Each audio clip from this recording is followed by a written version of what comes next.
Il y a un an, Retroid lançait le Retroid Pocket 3 Plus, qui faisait partie d'une nouvelle vague de consoles portables pour l'émulation. Pour 125 à 150 dollars américains, vous pouvez obtenir une bonne console portable qui peut jouer à la Dreamcast, peut-être la moitié de la bibliothèque PAL pour le GameCube et quelques jeux légers pour la PlayStation 2. Vous devrez par contre peut-être modifier certains paramètres, comme la résolution à 0.5 ou 0.7, selon le jeu. Maintenant qu'une année complète s'est écoulée depuis la sortie de la console, j'étais curieux de savoir qu'est-ce qui se passerait si je formatais la console, si j'installais le dernier firmware, pour voir si quelque chose avait changé. De plus, les Retroid Pocket 4 et Pocket 4 Pro sont sur le point d'arriver. Donc c'est le bon moment pour revérifier la 3 Plus avant le lancement des nouvelles consoles ce mois-ci. Voici donc une critique du Retroid Pocket 3 Plus, un an plus tard. Comparé au Retroid Pocket 3, vous aurez un processeur plus rapide, le Tiger T618, avec 4 Go de mémoire au lieu de 2 ou 3, une batterie de plus grande capacité, le même écran de qualité et 3 nouvelles couleurs. À l'époque, il était vendu à 149,99 américains, mais il est maintenant à 125 ou 130 dollars pour les couleurs transparentes. La qualité de fabrication est bonne et vous avez un excellent écran. Les joysticks sont moyens, mais par contre les boutons sont quand même corrects. C'est super d'avoir Android, ce qui veut dire qu'on peut télécharger les nouvelles versions des émulateurs. J'utilise souvent le Bluetooth et une manette Xbox, tout en étant connecté à la télévision en utilisant la sortie micro HDMI de 720p de résolution. Je n'aime pas vraiment les triggers et les boutons Start et Select sont bizarrement placés. Le Retroid supporte les mises à jour sans fil, ce qui permet de faire une upgrade d'Android 11, le système d'exploitation, sans passer par le Play Store. Ils ont également créé un assistant au lancement, où vous pouvez configurer vos paramètres et choisir les émulateurs que vous voulez installer. J'aimerais qu'il y ait une description des émulateurs. Tous les utilisateurs ne sauront pas ce que fait Citra, mais c'est l'une des expériences les plus faciles que l'on puisse avoir avec des consoles rétro, dès la sortie de la boîte. Pour cette vidéo, je voulais seulement tester un petit nombre de jeux, les plus difficiles à émuler ou les plus populaires, pour voir si quelque chose avait changé en un an. Pour les consoles 2D plus anciennes, j'ai commencé avec Yoshi Island sur la Super Nintendo. Vous pouvez voir qu'il est à 60 images secondes au début du jeu. Pour la PlayStation, vous pouvez voir ici Xenogears. J'ai beaucoup utilisé mon Retroid avec des jeux de rôle comme Lunar Eternal Blue, et tout s'est très bien passé. Je suis passé directement à la Nintendo 64, en jouant à Mario 64 ici, le début du jeu. Je passe ensuite à GoldenEye, qui est un des jeux les plus difficiles à émuler sur cette console. Tout fonctionne bien.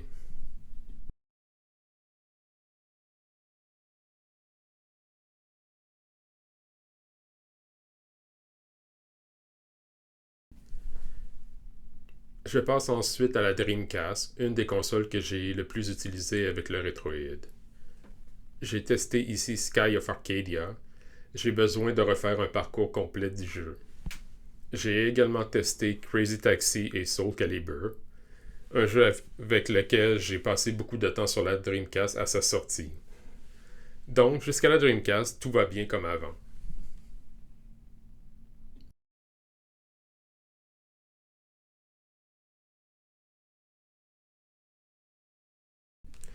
Mais maintenant, il faut parler de la GameCube et de la PlayStation 2.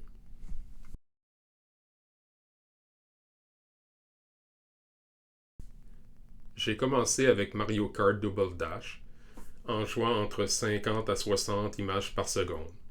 J'utilise la version NTSC du jeu, Mais un conseil au lancement de la Retroid 3+, était d'utiliser la version PAL des jeux, car il était plus facile d'atteindre 50 images secondes que 60.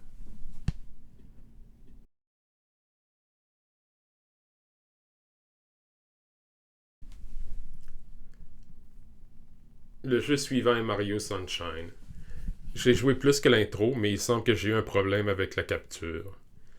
Je passe ensuite à l'un des jeux les plus difficiles à émuler pour cette console, F-Zero GX. Le FPS est entre 20 à 30 images secondes. Par contre, je n'ai pas changé de paramètres.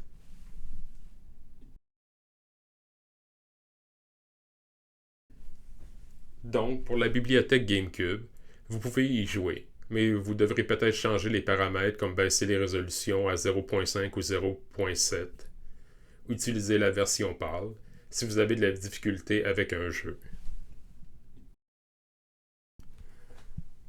Pour la PlayStation 2, je considère que c'est plutôt un bonus. Vous pouvez jouer à des jeux 2D de combat sans problème. Ici, nous avons Marvel vs. Capcom 2.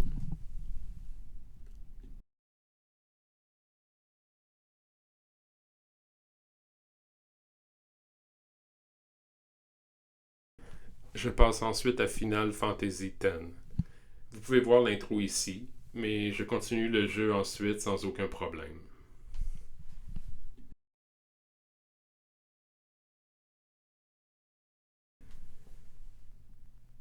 Je vais ensuite à Gran Turismo 4. Il y a quelques mois, le jeu plantait au début d'une course et c'était un diaporama. Quelques images par seconde, mais impossible de jouer. Ici, vous pouvez voir que l'intro est à 60 images par seconde, donc c'est un bon début. Mais lorsque nous sommes passés à la course, le jeu a cessé d'accepter l'entrée des commandes pendant un moment. Ensuite, pendant la course, même si le FPS était environ de 25 à 30 images secondes, l'entrée était si lente à enregistrer à chaque fois que j'appuyais sur un des boutons. Je considère donc toujours le jeu comme injouable pour le Retroid Pocket 3+.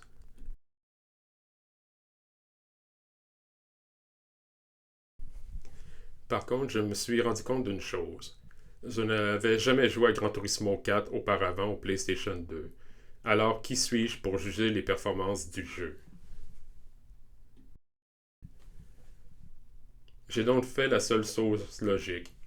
J'ai sorti ma PlayStation 2 des armoires. J'ai commandé un adapteur pour brancher une manette de PlayStation 5. Et j'ai couru jusqu'à mon magasin de jeux d'occasion préféré pour acheter une copie du jeu.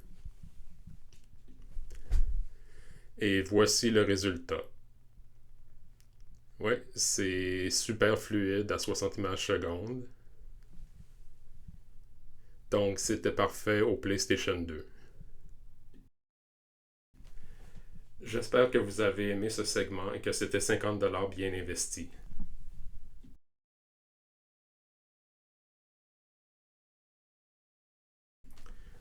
J'en ai aussi profité pour tester la sortie HDMI. Ici, je joue à Super Spike V-Ball au NES et ensuite à Soul Calibur au Sega Dreamcast. Ça fonctionne toujours très bien et j'adore jouer aux jeux de rôle de cette façon. Une chose que je n'avais pas envisagé de tester il y a un an, c'est les jeux en nuage. Un ami m'avait dit que c'était sa façon principale d'utiliser le Retroid 3. J'ai commencé avec un Steam Link, en testant Divinity 2 Original Sin et Stardew Valley, en streaming sur mon réseau sans fil à partir de mon PC de jeu. La connexion était solide, mais bien sûr l'écran est très petit pour Divinity.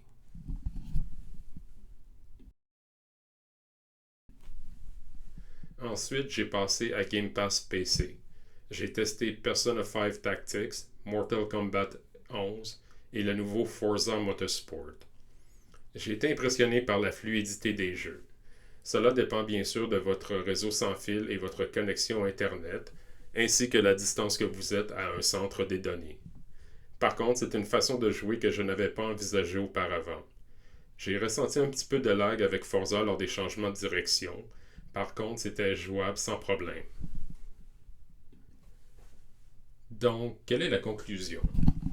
Actuellement, Retroid vend le Retroid Pocket 3 Plus pour 125 à 130 dollars américains.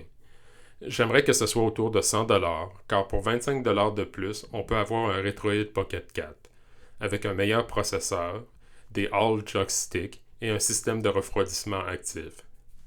Je pense aussi qu'il faut regarder le marché des usagers, car beaucoup de gens vont essayer en ce moment de vendre leur Retroid 3 Plus pour acheter le 4 ou le 4 Pro ensuite. Si la PS2 est la console la plus importante pour vous, je pense que le Retroid 4 ou le Retroid 4 Pro seront probablement des meilleures options. Des YouTubers ont déjà commencé à publier des vidéos de la Pro. Pour la Retroid 4, c'est le même processeur que l'Oden Lite, le D900, donc on a déjà une bonne idée des performances. Quant à la 3 Plus, c'est toujours une console très solide. Et si vous voulez jouer aux jeux GameCube et aux systèmes plus anciens, vous allez vous amuser. Merci de votre attention.